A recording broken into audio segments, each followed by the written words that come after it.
a virtual. Are they going to see me? No, they're just hearing me. Okay. Okay. Through this. Ready? Well, we want to wait. She's like, but how long did the meeting? Don't say that. With the last, I know, that's just, I think this under. Let me check one more, but she.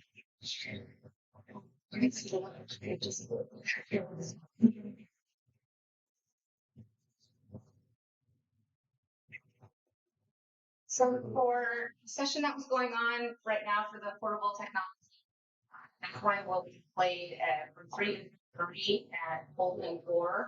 So you guys will still be registered for it. I'll just switch the time. He apologizes. He had a different communication on the timing. So he'll still be available, but it'll just be a little bit later in the day.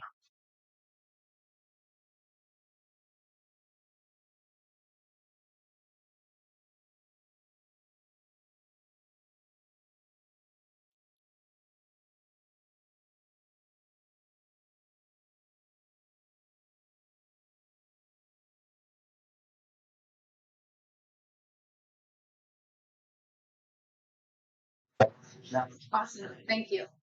Well, I don't know if you plan to be here, but I'm glad that you're here, and we'll talk about how to be a badass advocate. I'm pretty relaxed, so if we do have questions along the way, feel free to, just jump up and say, I have a question or I have a thought or you want to share something. So first I'm going to share my story. I was thinking about this morning. When my father did this and took this picture, he never imagined that I would be sharing this story at a healthcare conference, I guarantee you. But this is my father, Mike. As you can tell, he was a lot of fun. This actually was at a business trip back in the 80s in Scotland. He was one of, a bunch of Americans, but he was the only American to come down to dinner in a kilt. So it took my dad and my mom about an hour to figure out how to put this kilt on him properly. But he was a lot of fun.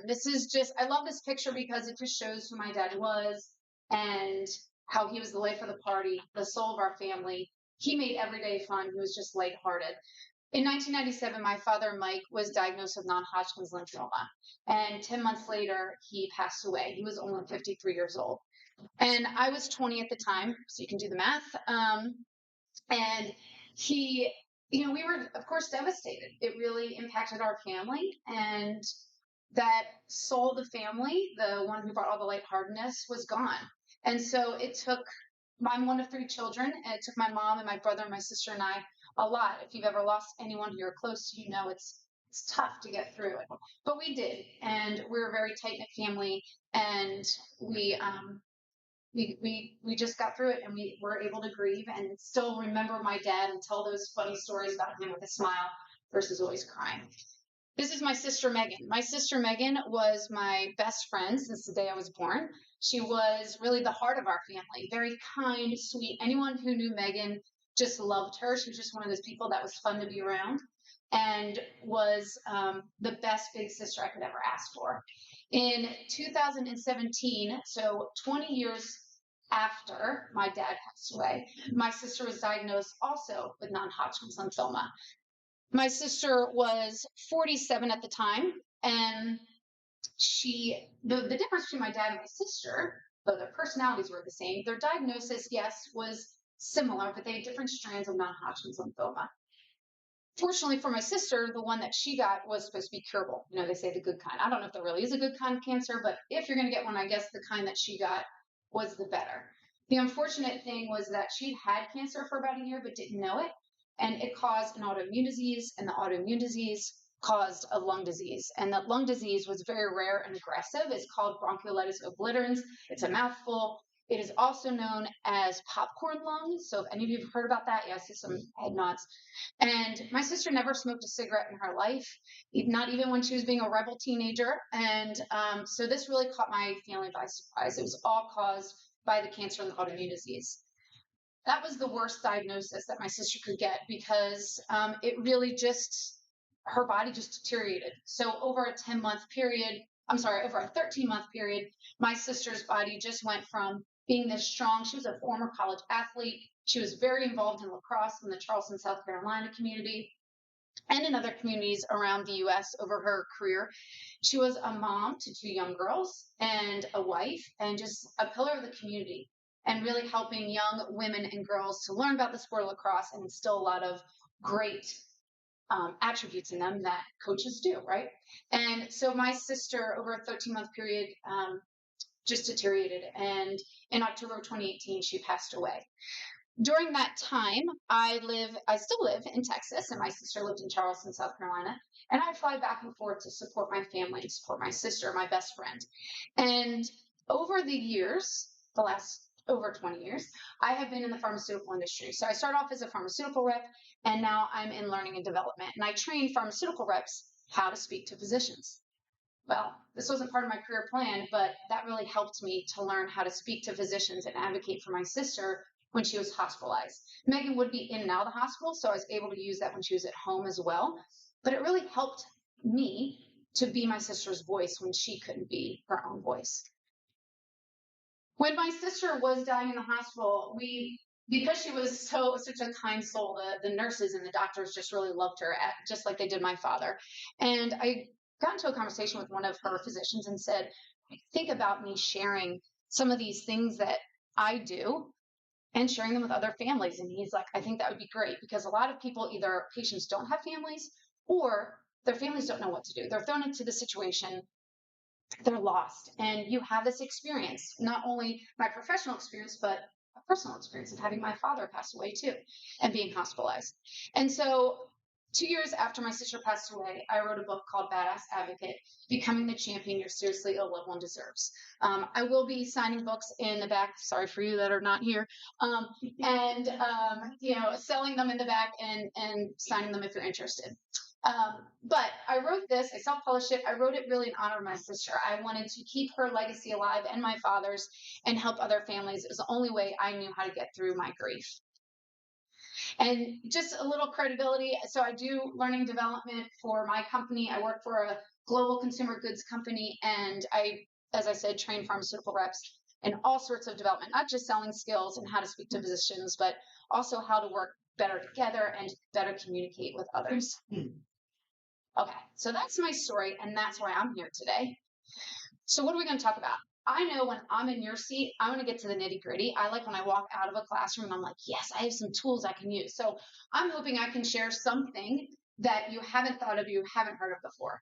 So number one, we're going to talk about building a support team and why that's important and why I tell caregivers they need to do this. How to ask impactful questions. Okay, so as a pharmaceutical sales trainer, this is something that I teach sales reps to do. It is completely transferable. You can use this in any situation, even if you're trying to ask your spouse questions and get to the answer. Okay. So, but as patient advocates, it's really important that you know how to ask good questions. We also run into really uncomfortable, difficult conversations. And as pharmaceutical reps, we do that as well. So I'm going to share with you a technique we use. And then last, I'm going to share a powerful morning routine. I realize, so currently I use a morning routine, not the one that I'm going to share because this is specifically for caregivers. But I realize that as caregivers, we get so overwhelmed. We're exhausted. And the big day is ahead. And sometimes you don't even want to get out of bed and you're so emotional. But if we have a morning routine, I truly believe it can help you to start your day off strong and kind of collect your thoughts, give yourself a little bit of time, and I'll share that at the end, what that looks like. So I don't know if any of you remember this young man, Matty Stepanek. He used to be on Oprah back in, I think, the 80s and 90s. He was always so sweet. He actually passed away at the age of 13, but he was so wise beyond his years. And Matty says, unity is strength. When there is teamwork and collaboration, wonderful things can be achieved. And I really believe this, reflecting back on my time with my sister. My family really came together, and I was lucky because I grew up in a tight-knit family. Not everyone's going to have that. And today we're not going to talk about just if you have a family, but what if you don't have that support? So how do you build a strong team? Number one, you need to include the patient. I know this isn't always possible, so we're going to make a little assumption that you can include the patient at this point, especially if it's early on. Hopefully you can talk with them. Who do they want to be involved? Do they have any ideas? If they feel completely left out of it and you're doing this behind their back, they're going to feel like you're treating them like a child. I'm speaking from experience because we did this, not for this scenario, but we did this to both my dad and my sister, not on purpose, where we left them out of conversations and they were not happy about it. And these are two extremely laid back individuals, not like me, who had been like, so they were upset because it was their health. So they need to be involved in all these conversations. So brainstorm with them. I love a mind map. If you go on my website, I have a free downloadable one that's blank. I don't know if that brings you back to English class in high school, but a mind map, you basically put the idea in the middle and you expand out all of your ideas. Work with the patient to mind map who can support them and just do a brain dump. Okay. Don't edit yourself. That's the key. All right, no family. We don't all have a close-knit family. Either some people won't have family at all, or their family may not live close by, or they do and they're a waste. Let's be honest, right? Some people just don't show up. They don't know what to do. So what can you do? When you go back to that mind map, think outside the box. Charities. There are local charities and national charities that can come and help you, okay? Reach out to them. Try and get creative with what are these charities? What kind of disease does the patient have? There are lots of people like you and me who, think of my story. Well, I'm involved on this just as a volunteer with the Leukemia and Lymphoma Society. If someone in my neighborhood needed help, do you think I'd be willing to help them? Yes, absolutely. I would be happy to step in and help for, an hour a week or something like that. Maybe that's all that's needed. So get creative with the charities. Think of churches. My sister was not super religious, but her and her husband did belong to a local church. And at one point, my mom was exhausted because I didn't live locally, if you remember. My mom lived less than a mile from my sister. But my mom is also retirement age. And to take care of a 47-year-old woman who can barely walk to the bathroom on her own is not only physically daunting, but it's emotionally daunting. And so sometimes my mom needed a break because my sister's husband was working full time. So what we did is we called in some church ladies and they were happy to help. These ladies were retired. They have this kind soul. They came down and they sat with my sister. Now, they didn't have any medical training. They didn't do anything medical with my sister. They didn't give her medications or anything, but they just sat with her and watched her. My sister's husband worked down the street and my mom was down the street. So guess what? If there was an emergency, they could call someone and they knew what to do. But it just gave everyone that mental break that they needed. So think outside the box, neighbors. Think of the neighborhood kid. Like I have a stepdaughter who's 15. What are they good at? Technology, right? So if you need some teenager to put together meals, getting meals delivered or put together a website to support the patient, tap into that teenager, just that one thing, and they've already helped the patient. Okay. Any other ideas that anyone else knows of that you want to share with the room? Any thoughts?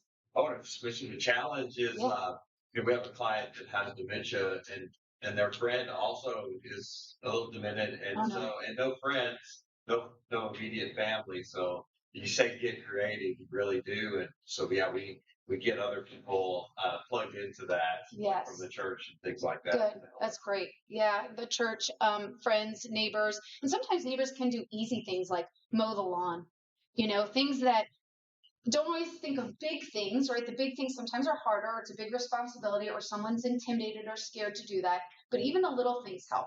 Can, the girl that lives next door that loves to walk dogs, can she walk the patient with dementia? Can she walk their dog every day as a favor? Think of high schools and also local colleges. They may have programs or they have people who want volunteer hours. Can they come into the house? Of course, you have to, make sure that you trust this person to come into the house. Pre-med students, do social working students, do they want some experience? Get creative. Okay. And then consider other people's strengths. I just named the teenager, the girl next door who loves dogs. Think of those things where you can tap into strengths, because if you tap into their strength, they're more likely to stick with it than forcing them to do something that they hate to do. And that's just human nature. Okay. So how do we maintain this strong team? Great communication chain. So I'm not talking about the girl next door walking the dog. I'm talking about the care team, right? Let's say the patient has family like me that lives far away.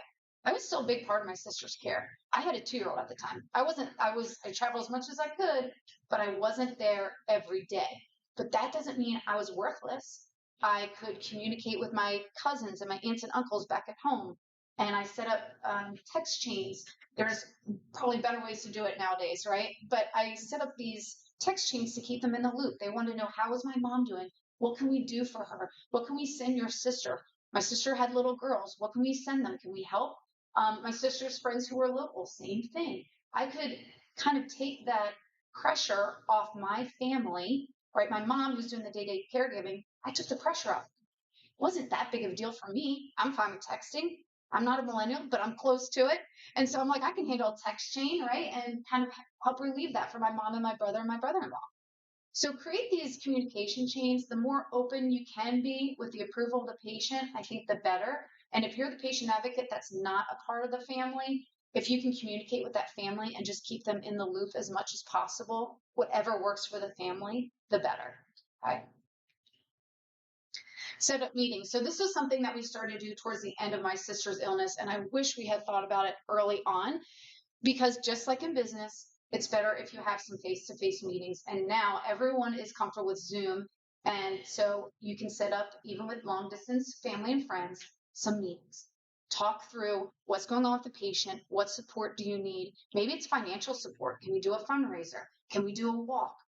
Start to use each other and tap into each other's brains, because we all think differently. And that was very apparent with my family. My mom, my brother-in-law, my brother and I, we think so differently, and we all have different strengths. So when you can maintain that strong team by using each other's strengths, really helps the patient, right? You're just bringing it's more powerful.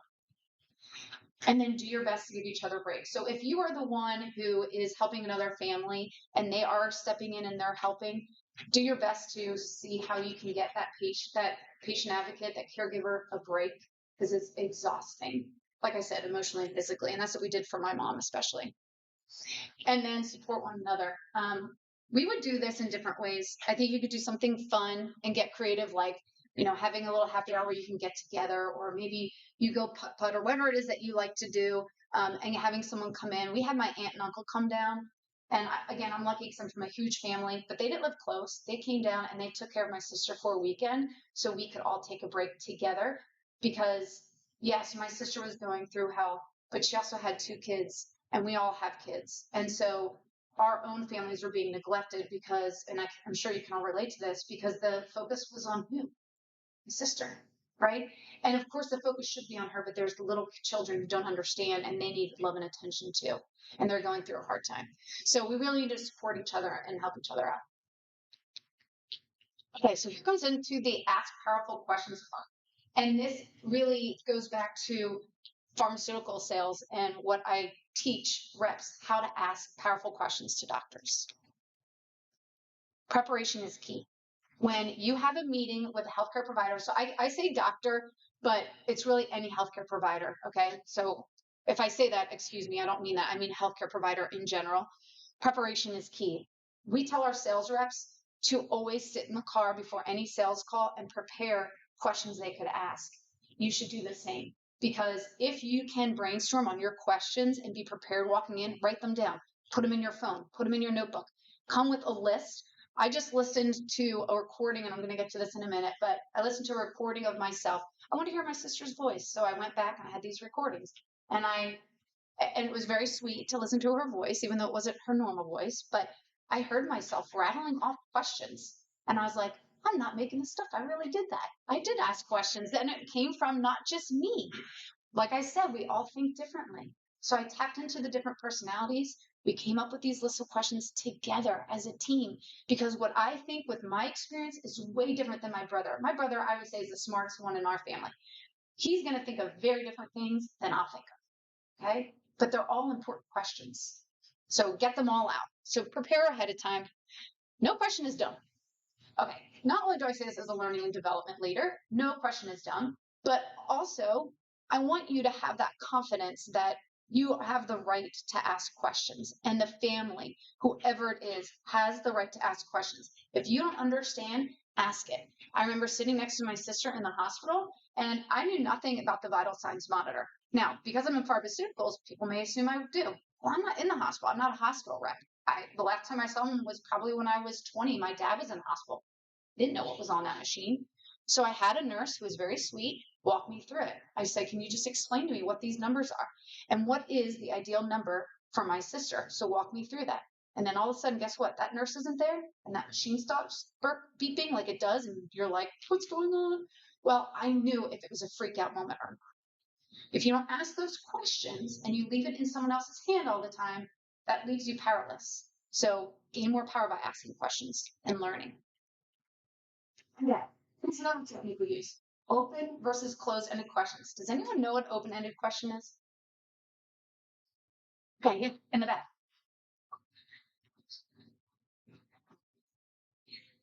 You're expecting a response. Versus a yes or no, which is a closed-ended question, you're expecting a response that will lead you to greater information and insight into that thing. Yes. You need a sales job? Okay. For those of you that are virtual that couldn't hear, she said an open-ended question is when you're looking for more of a response. Yes, absolutely true. And you get that by using the starting the question with what, who, when, how. Okay, those types of questions. What, when, who, how. Why is another one. Why people can get defensive on, so just be careful on using why. Okay. Close-ended questions, and this is what she said in the back for those that couldn't hear on virtually, are those that you ask a question and the response is always going to be a yes or no.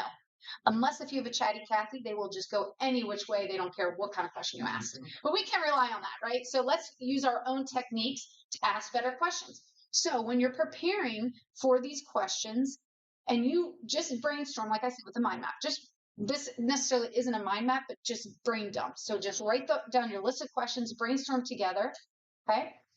When you get through that, go back, look at your list of questions. Are they open-ended or are they close-ended? Close-ended start with is, do, are. I know I'm forgetting some. Is, do, are, can. Is, do, are, can. Okay? So can you go? No. What about going to the movies? Yes. Okay, so different response, right? Yes, I can go to the movies because of this. No, I can't go because I'm really afraid of scary movies, but I'm happy to go to dinner. Now that's different, okay? So I'll give you an example related to healthcare. I had my mother-in-law was living with my husband and I recently. She had heart surgery, and we did this. We came up with a list of questions with my husband and his family, and the one question was about exercise. She just had heart surgery. So we want to make sure that we got her exercising, but not to push her too hard. So the question could have been, can she exercise? Well, the response could be yes or no. How can I make that a better question? Any ideas? What kind of exercise can she do? Yes. Yes. Good. What kind of exercise can she do? Well, she can walk. Okay. She can walk. Then I could follow up with a clarifying question. How long should she walk for? How often should she walk for? You get better information out of the healthcare provider, and really you can use this with anybody if you ask open-ended questions. But that doesn't mean closed-ended questions are a bad thing. Sometimes you need a yes, no to confirm something. So use them strategically, just go in with a plan. And then when you're clarifying on the fly, there's less pressure on you. If you walk in and you don't have any questions written down, you're going to be like, I forget what I was going to ask. And if you're the patient, so if you're speaking to a patient and at some point, I'm sorry to say this, but most of us will probably be a patient at some point, definitely do this because you will get overwhelmed and you'll be like, they just told me something and I haven't heard anything since those first 3 words, right? So write your questions down and then analyze them, make sure they're open-ended. And then I kind of just spoke about clarifying when not clear. Don't be afraid to clarify. Yes, Mom.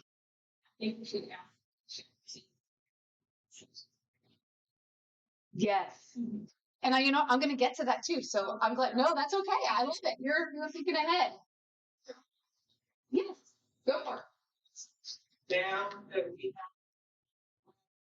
to please ask a question that is a question. Make sure there's nothing else behind it. Because so many times the symptoms are being wrong. But ask somebody, how are you doing? And they'll say, fine. Yeah. What do you mean by fine? Yeah. Did. So when you don't, did. Things like this, where we have this onslaught now of mental health issues, they have. Yeah. So anyone who's virtually, someone in the audience, I'm sorry, I don't know your name. Sam. Sandra had said that, because of mental health issues, we should make sure that if we're asking a closed-ended question, you dig a little bit deeper to make sure you're clear. So I've learned that sometimes closed-ended questions are complicated because if you ask them open-ended, they shut down. Like, I don't know, I don't care, whatever. So if you do those closed-ended and then follow up with the question, it's a little bit better than trusting to you and what you're asking. And I think that's a great point. And what I was focused on was more speaking to the healthcare provider. So that's a great point with a patient. You don't want to overwhelm them.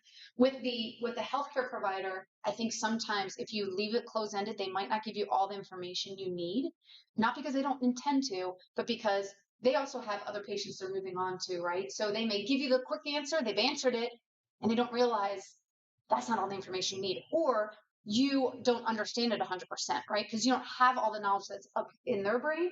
So they've given you, the surface level, and you need more so you can make good decisions. But I think you made a great point. I think that goes with the patients as well. Like she was mentioning, if you ask the patient when you call, like, are you taking your medication? Yes. If you ask them, how often? Yeah. How are you taking your medication? Can you explain to me how many times a day you take it? That kind of thing. You might get a completely different answer. You're looking at what the doctor wrote. And it's like, okay, you're not supposed to only take it once a day. You're supposed to take it right. times a day. They're underdosing. Yes. So then you can.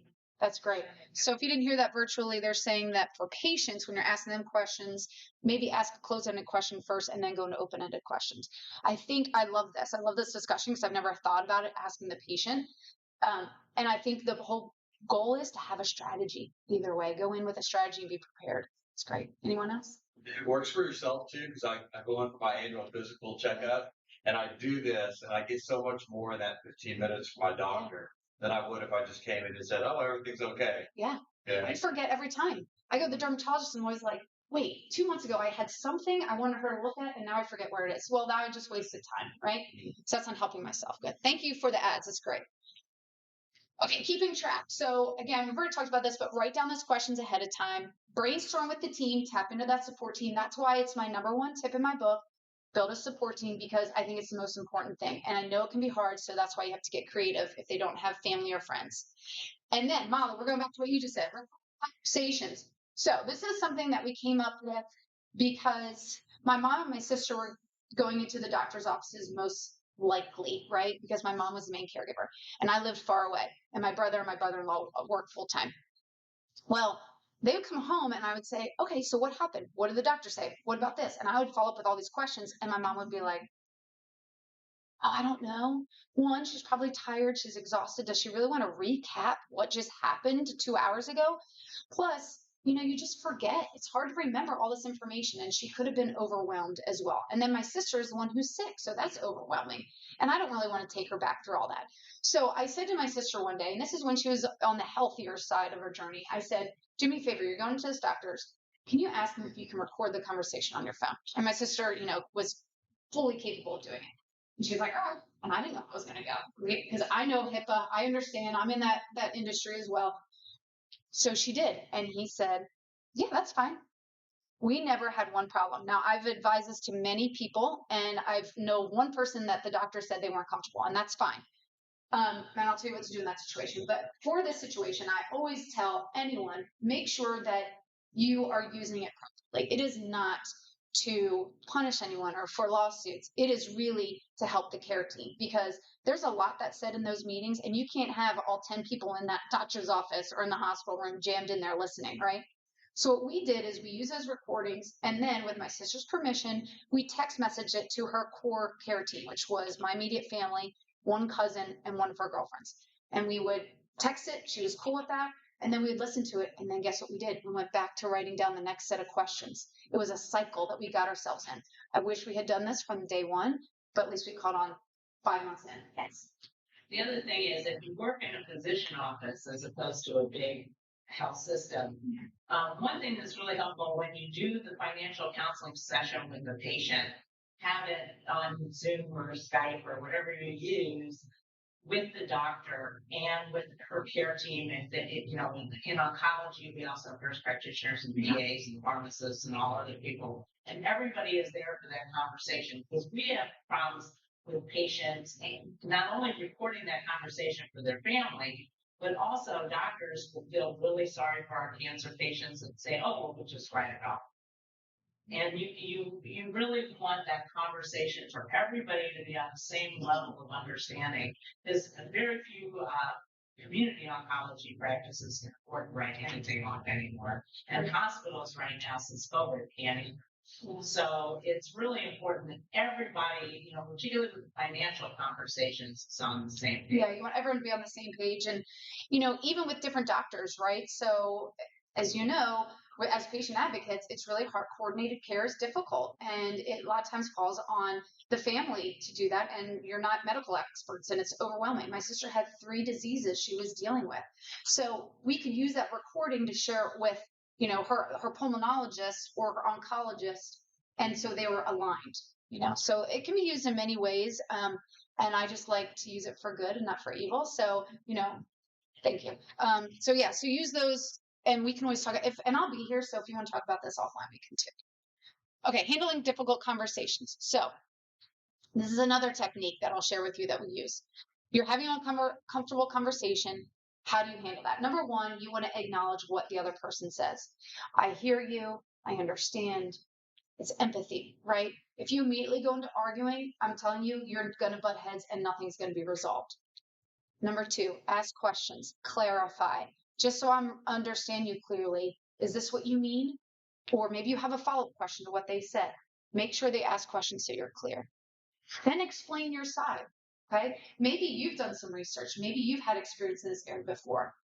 It doesn't mean that you just have to listen to them, explain your perspective. So now you've given them some empathy. You've told them that you understand them. Explain what you've learned and why you have your perspective.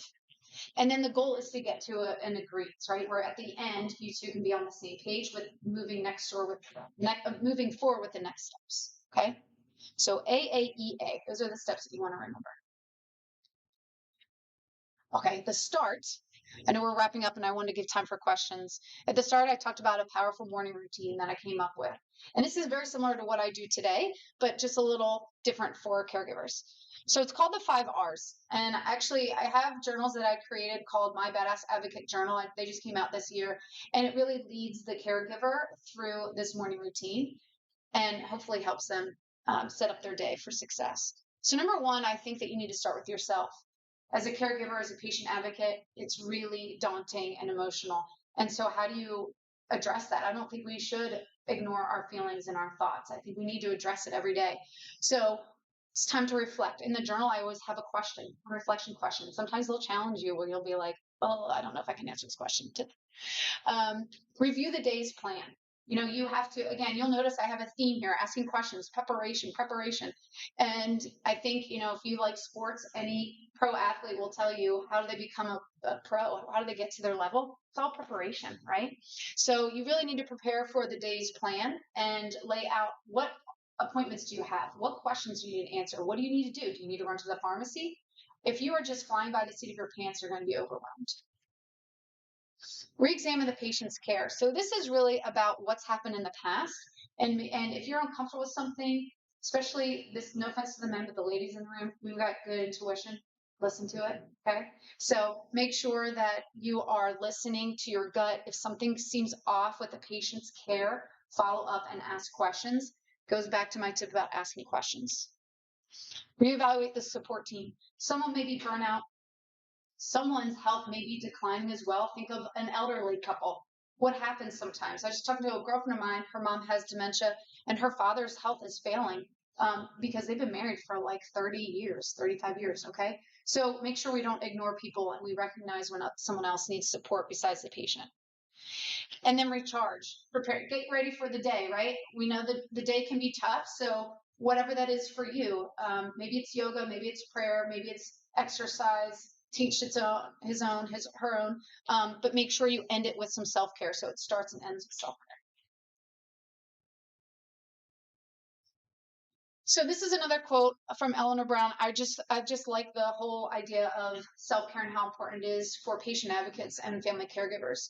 Rest and self-care are so important. When you take time to replenish your spirit, it allows you to serve from the overflow. You cannot serve from an empty vessel. That's so true. And I've watched my mom, especially being the main caregiver. I've seen her like just get burnt out, and to the point where we had to step in to help. And she is amazing at being a caregiver. She's a natural, but doesn't mean that she wants to be doing it, right? She didn't want to be taking care of her adult daughter at that age, dying. So that's all I have for you today. Like I said, I will be here tomorrow. Yeah. The most difficult question as a caregiver is the treatment options are going on with them. Yeah. What advice do you? Yeah. I'm so glad you asked this question. I learned from a mistake. I didn't have those conversations with my dad. I was 20 years old. What 20-year-old knows? I mean, maybe these days, I swear they seem smarter than when I was 20, but I didn't have that conversation about what do you think happens when you die? Are you scared? All those things. They're hard conversations.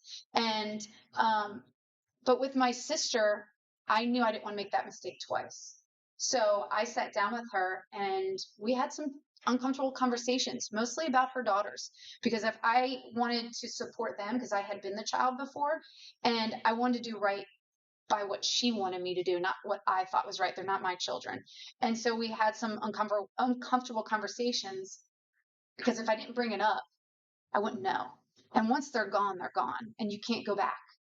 And I had learned that the hard way with my dad. So my advice is have the hard conversation. And preparation, again, like go in. I didn't like fly by the seat of my pants. I was like, okay, this is what I want to talk about, and I'm going to just have it. And I'm really uncomfortable and I want to cry and I don't know how I'm going to do this, but I'm just going to do it, and if you have the mindset, which I think a lot of this stuff is all about mindset, have the mindset that you're doing it for the patient and you're also doing it for you.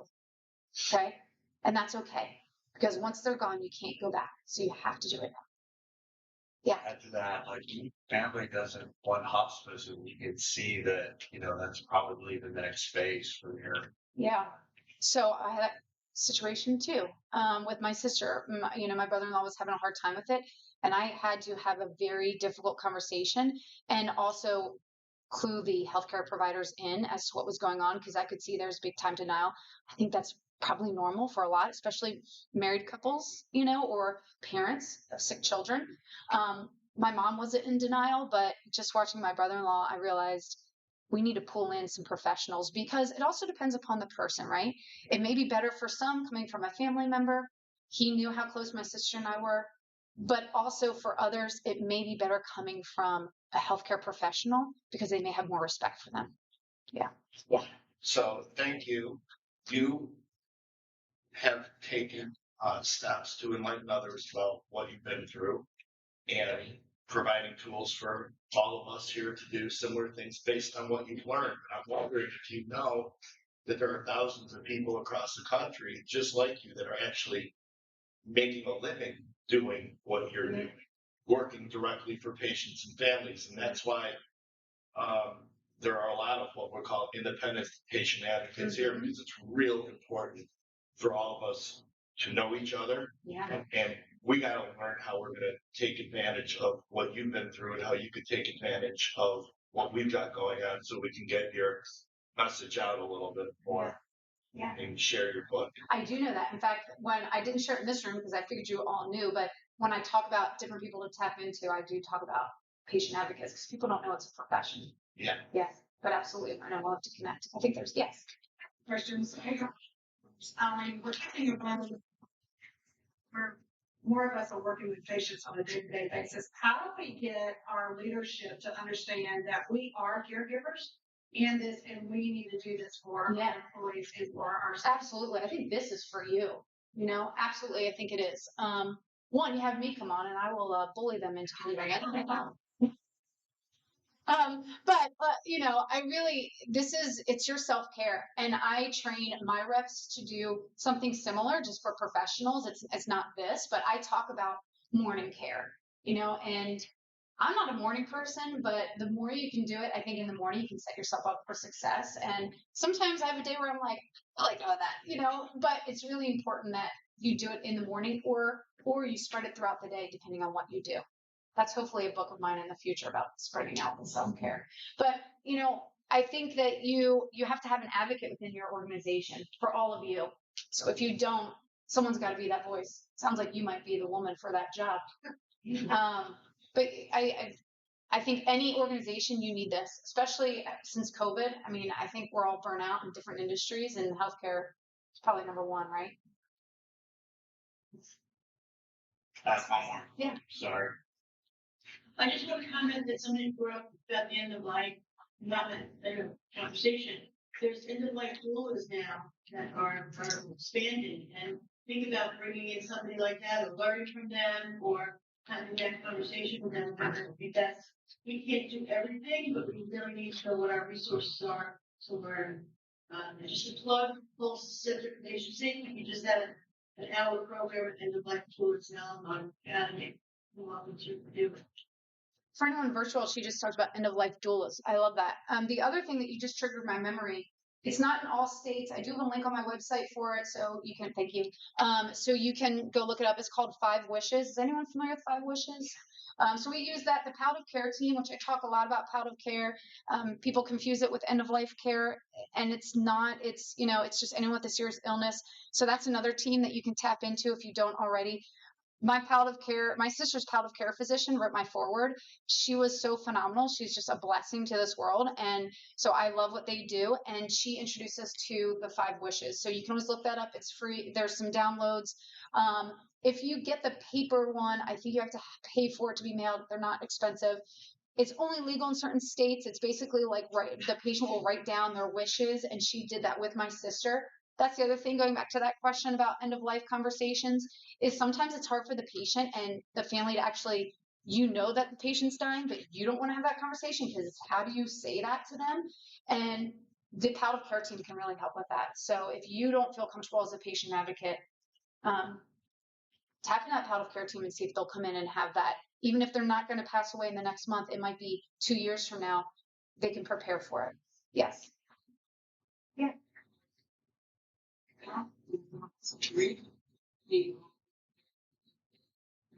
Human experience. Yeah.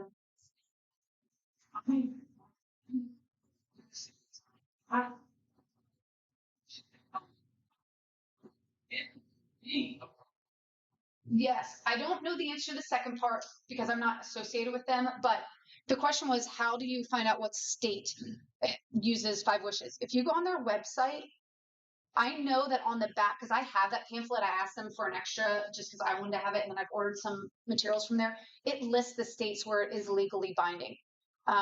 The other thing is sometimes the hospital has their own. So I live in Texas, and I've worked with a palliative care team over at a major hospital there, and the guy that's head of palliative care said they have their own.